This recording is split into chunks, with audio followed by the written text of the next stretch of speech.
Assalamualaikum warahmatullahi taala wabarakatuh. Alhamdulillah wassalatu wassalamu ala sayyidina Muhammad wa ala alihi washabihi ajmain. Rabbi shrah li sadri wa yassir li amri wa hlul 'uqdatam min lisani yafqahu qawli.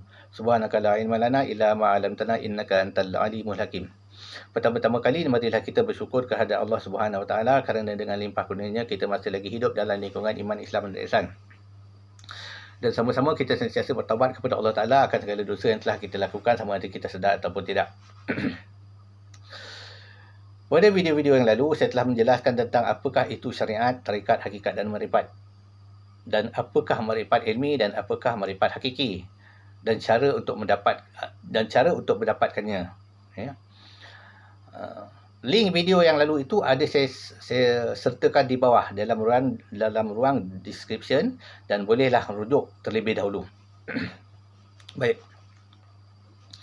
Ada orang bertanya kepada saya ataupun mungkin dia menguji saya, apakah ini dinamakan makrifat dalam syariat?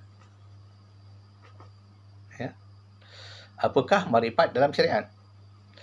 Sebenarnya soalan ini telah saya jawab secara tak langsung dalam video saya yang lalu. Ya. Kerana apa? Syariat, tarikat, hakikat, marifat itu adalah suatu yang bersambung atau berantaian, tidak bercerai. Baik. Di dalam syariat ada 3 elemen, iaitu usuluddin, fikih dan tasawuf. Ya. Akidah, ibadah dan akhlak. Ya, inilah yang dinamakan syariat. Syariat ini artinya peraturan. Ya, ini peraturan tauhid, peraturan ibadah dan peraturan akhlak. Ya. Yang juga dinamakan sebagai ilmu. Ilmu tauhid, ilmu fiqh dan ilmu tasawuf. Ya.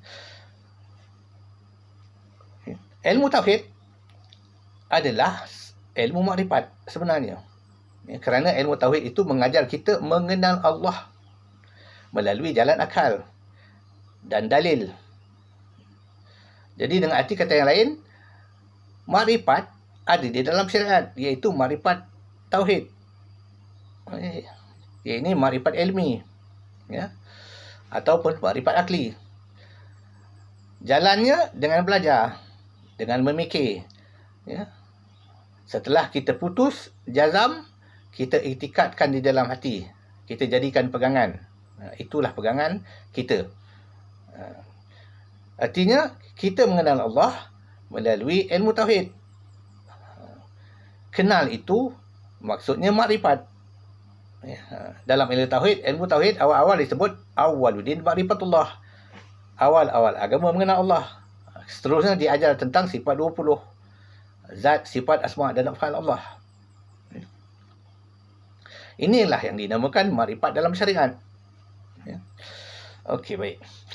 Setelah kita mengetahui ilmu tauhid, kita perjalankan tauhid itu. Ya. Kita perjalankan juga fiqh, kita perjalankan juga tasawuf. Bagaimana kita nak memperjalankan ilmu tauhid?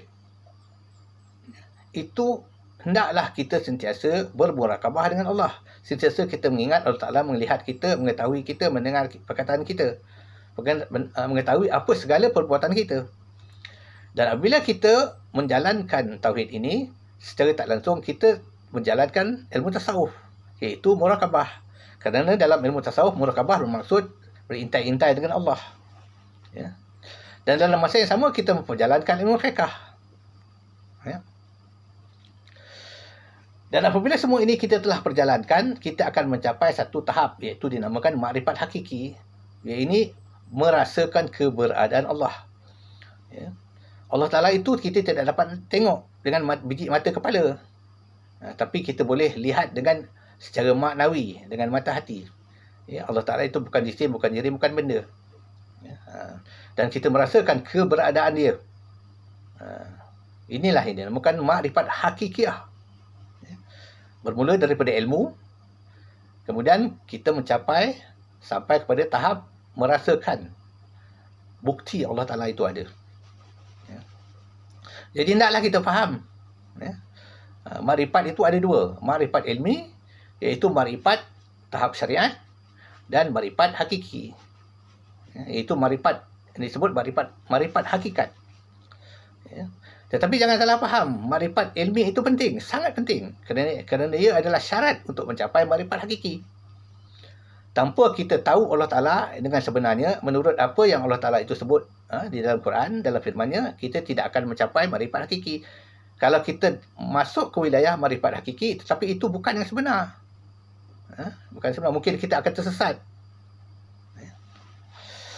Jadi kesimpulannya, mudah sangat untuk kita faham bahawa belajar ilmu tauhid itulah makrifat syariat. Ya. Wilayahnya akal. Ya. Keadaannya jazam di dalam hati. Ya. Tetapi belum mencapai hakiki, belum mencapai makrifat secara jazbah, secara zauqiyah. Ya. Jadi jangan kita tersalah faham ataupun kita berasa pelik. Apakah makrifat dalam syariat? Ya. Pelik kerana kita tidak tahu. Syariat itu terdiri daripada 3 unsur. Tauhid, fiqh dan tasawuf. Dan tauhid itu adalah makrifat. Ya. Dan kita mengenal ilmu fiqh itu pun makrifat. Dan kita mengenal ilmu tasawuf itu pun makrifat. Mengenal kita tentang cara-cara ibadah. Mengenal kita tentang ehwal hati kita, ehwal diri kita. Itu pun makrifat. Kerana makrifat itu maksudnya mengenal. Ya. Jadi, hendaklah kita faham. Jangan kita tersalah ataupun tersilap dalam memahami apakah itu makrifat. Jadi sekian dulu. Wabillahi taufiq wal hidayah. Wassalamualaikum warahmatullahi wabarakatuh.